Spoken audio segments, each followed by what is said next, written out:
So Donegal 122, Armagh 13 points. Donegal have ran out comfortable 12-point winners in the Ulster Senior Football semi-final that took place today, of course, at Brefni Park in Cavan. What a win for Donegal. A really well-rounded, brilliant performance. 13 different scores in total in the game today for Donegal. They have announced themselves as serious All-Ireland contenders. I don't think anyone felt that they weren't All-Ireland contenders before this game. But, after what we've seen in the Cork and Kerry game, I think everyone maybe expected that potentially this could be another massive shock, that a team like Armagh with really well-rounded forwards like Jamie Clark, Rian O'Neill, Rory Grugan could potentially cause Donegal a lot of problems after Donegal came through the big challenge of Tyrone. But in the end, Donegal have just completely said, no, absolutely not. We are winning this game, and we are winning this game very, very comfortably. And of course, I'm here, as always, with my match reaction and my thoughts. And yeah, let's get straight into it.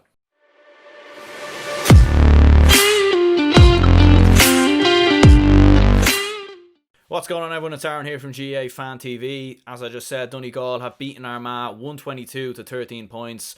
What a victory in the end for Donegal. A really, really top-class performance from this Donegal team. And look, listen, as a Dublin fan myself, I'm looking at this Donegal team and I'm thinking, they are serious challengers. They are serious challengers. And, before a ball was kicked, I looked at Donegal and I thought, they're a great team. They have a lot of really, really talented players.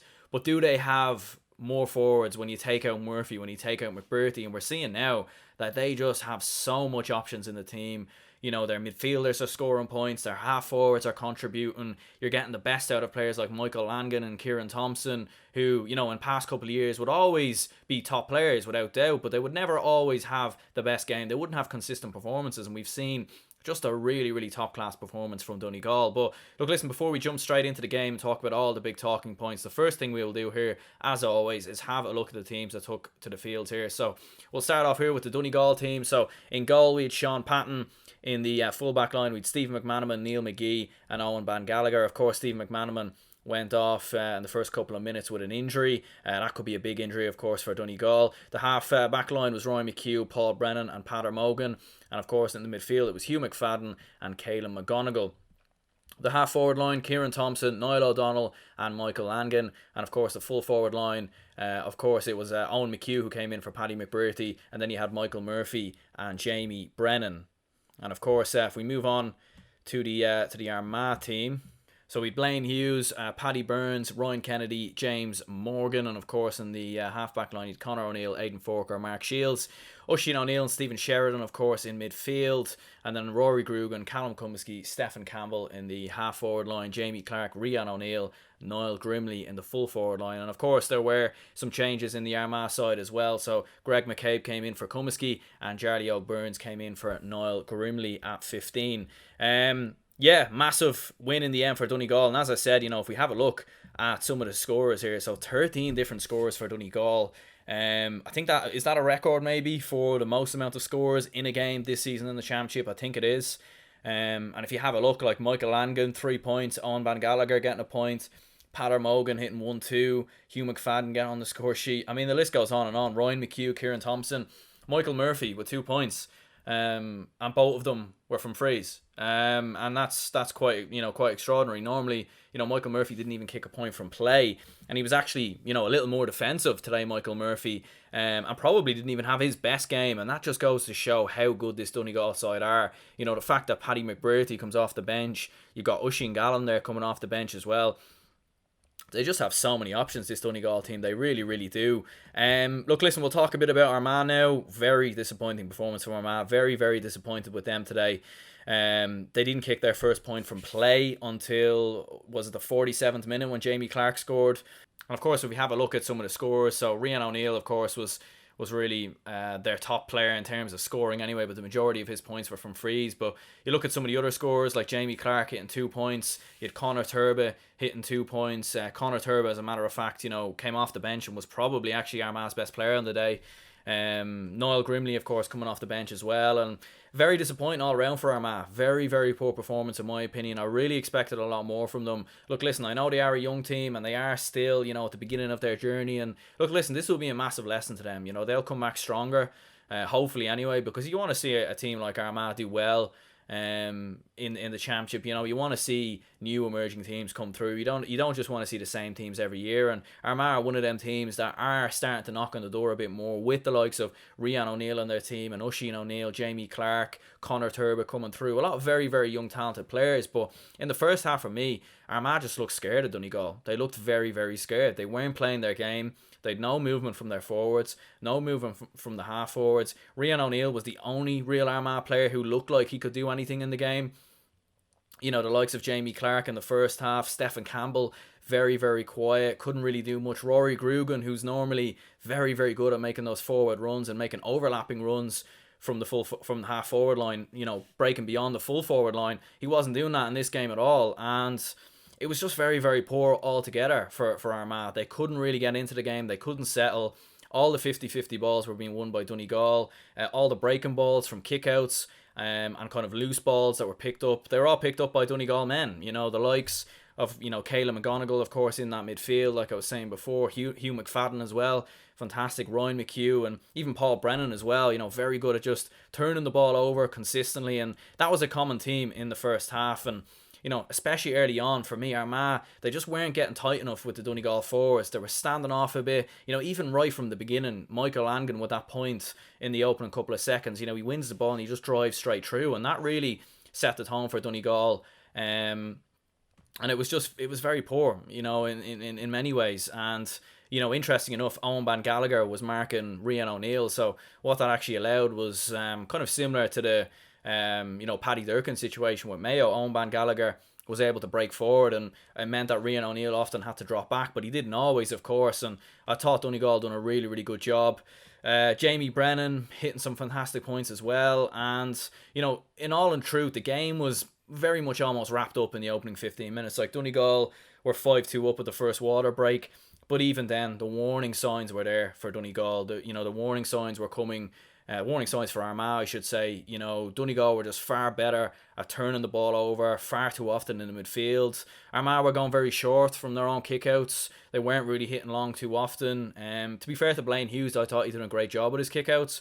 But the problem was, when Armagh did win their kickouts, they weren't doing anything with the ball. Like, they only hit 2 wides in the first half, and they didn't even kick a point from play. And that goes to show that, you know, they only had 2 scoring opportunities in the entire first half from play, and that's just not good enough. Like, you need to be creating more opportunities.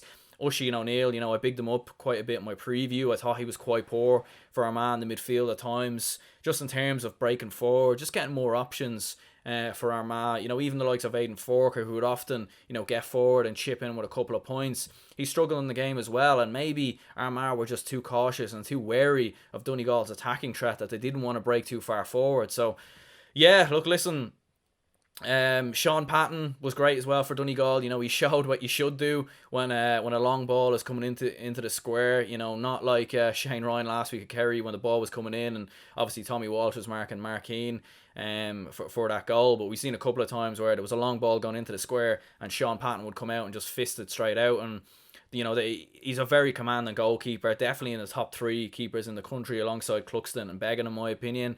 And I think another thing for Donegal in this game was they were so good at using the mark. And I've noticed that quite a lot from watching Donegal, even in the league and even against Tyrone as well, where they use the mark so well, probably more than any other county I've seen in football. Well, obviously in football because there's no mark in hurling, but yeah, like they use the mark so well. Hugh McFadden, you know, really good, you know, called a lot of very good marks. And that kind of just kept the scoreboard ticking over as well. And they didn't hit too many wides as well, Donegal, in the first half. And they were just comfortable, you know. And kind of going into the second half, obviously, you know. Well, actually, first of all, what we'll do is we'll talk about the goal from Peadar Morgan, because what a goal this was.